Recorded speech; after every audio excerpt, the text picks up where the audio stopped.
Matthieu, chapitre 13.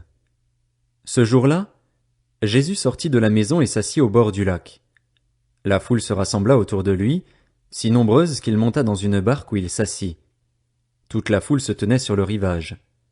Il leur parla en paraboles sur beaucoup de choses. Il dit, un semeur sortit pour semer. Comme il semait, une partie de la semence tomba le long du chemin. Les oiseaux vinrent et la mangèrent. Une autre partie tomba dans un sol pierreux où elle n'avait pas beaucoup de terre. Elle leva aussitôt, parce qu'elle ne trouva pas un terrain profond, mais quand le soleil parut, elle fut brûlée et sécha, faute de racines. Une autre partie tomba parmi les ronces. Les ronces poussèrent et l'étouffèrent. Une autre partie tomba dans la bonne terre. Elle donna du fruit avec un rapport de 100, 60 ou 30 pour un. Que celui qui a des oreilles, pour entendre, entende. Les disciples s'approchèrent et lui dirent, « Pourquoi leur parles-tu en paraboles ?» Jésus leur répondit, « Parce qu'il vous a été donné, à vous, de connaître les mystères du royaume des cieux, mais qu'à eux cela n'a pas été donné. En effet, on donnera à celui qui a, et il sera dans l'abondance, mais à celui qui n'a pas, on enlèvera même ce qu'il a. C'est pourquoi je leur parle en paraboles, parce qu'en voyant ils ne voient pas, et qu'en entendant ils n'entendent pas et ne comprennent pas. Pour eux s'accomplit cette prophétie d'Ésaïe. Vous aurez beau entendre, vous ne comprendrez pas, vous aurez beau regarder, vous ne verrez pas. En effet, le cœur de ce peuple est devenu insensible. Ils se sont bouchés les oreilles et ils ont fermé les yeux de peur que leurs yeux ne voient, que leurs oreilles n'entendent, que leur cœur ne comprenne, qu'ils ne se convertissent et que je ne les guérisse. Mais heureux sont vos yeux parce qu'ils voient, et vos oreilles parce qu'elles entendent. Je vous le dis en vérité, beaucoup de prophètes et de justes ont désiré voir ce que vous voyez et ne l'ont pas vu, entendre ce que vous entendez et ne l'ont pas entendu. Vous donc, écoutez ce que signifie la parabole du semeur. Lorsqu'un homme entend la parole du royaume et ne la comprend pas, le mauvais vient et enlève ce qui a été semé dans son cœur. Cet homme est celui qui a reçu la semence le long du chemin. Celui qui a reçu la semence dans le sol pierreux, c'est celui qui entend la parole et l'accepte aussitôt avec joie. Mais il n'a pas de racine en lui-même. Il est l'homme d'un moment et, dès que surviennent les difficultés ou la persécution à cause de la parole, il trébuche. Celui qui a reçu la semence parmi les ronces, c'est celui qui entend la parole, mais les préoccupations de ce monde et l'attrait trompeur des richesses étouffent cette parole et la rendent infructueuse. Celui qui a reçu la semence dans la bonne terre, c'est celui qui entend la parole et la comprend. Il porte du fruit avec un rapport de 100, 60 ou 30 pour un. Il leur proposa une autre parabole.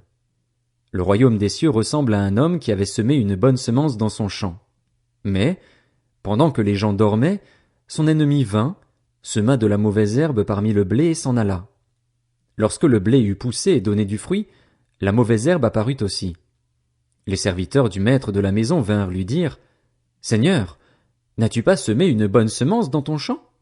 Comment se fait-il donc qu'il y ait de la mauvaise herbe ?» Il leur répondit, « C'est un ennemi qui a fait cela. » Les serviteurs lui dirent, « Veux-tu que nous allions l'arracher? » Non, dit-il, de peur qu'en arrachant la mauvaise herbe, vous ne déraciniez en même temps le blé. Laissez l'un et l'autre pousser ensemble jusqu'à la moisson et, au moment de la moisson, je dirai au moissonneur, arrachez d'abord la mauvaise herbe et liez-la en gerbes pour la brûler, mais amassez le blé dans mon grenier. Il leur proposa une autre parabole. Le royaume des cieux ressemble à une graine de moutarde qu'un homme a prise et semée dans son champ. C'est la plus petite de toutes les semences, mais quand elle a poussé, elle est plus grande que les légumes et devient un arbre, de sorte que les oiseaux du ciel viennent habiter dans ses branches. Il leur dit cette autre parabole. Le royaume des cieux ressemble à du levain qu'une femme a pris et mis dans 3 mesures de farine pour faire lever toute la pâte. Jésus dit toutes ces choses en parabole à la foule, et il ne lui parlait pas sans parabole afin que s'accomplisse ce que le prophète avait annoncé. J'ouvrirai ma bouche pour parler en parabole, je proclamerai des choses cachées depuis la création du monde. Alors Jésus renvoya la foule et entra dans la maison. Ses disciples s'approchèrent de lui en disant, « Explique-nous la parabole de la mauvaise herbe dans le champ. » Il leur répondit, « Celui qui sème la bonne semence, c'est le Fils de l'homme. Le champ, c'est le monde. La bonne semence, ce sont les enfants du royaume. La mauvaise herbe, ce sont les enfants du mal. L'ennemi qui l'a semé, c'est le diable. La moisson, c'est la fin du monde. Les moissonneurs, ce sont les anges. Tout comme on arrache la mauvaise herbe et la jette au feu, on fera de même à la fin du monde. Le Fils de l'homme enverra ses anges.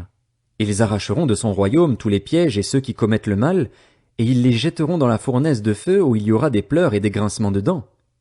Alors les justes resplendiront comme le soleil dans le royaume de leur Père. Que celui qui a des oreilles pour entendre, entende. Le royaume des cieux ressemble encore à un trésor caché dans un champ. L'homme qui l'a trouvé le cache et, dans sa joie, il va vendre tout ce qu'il possède et achète ce champ.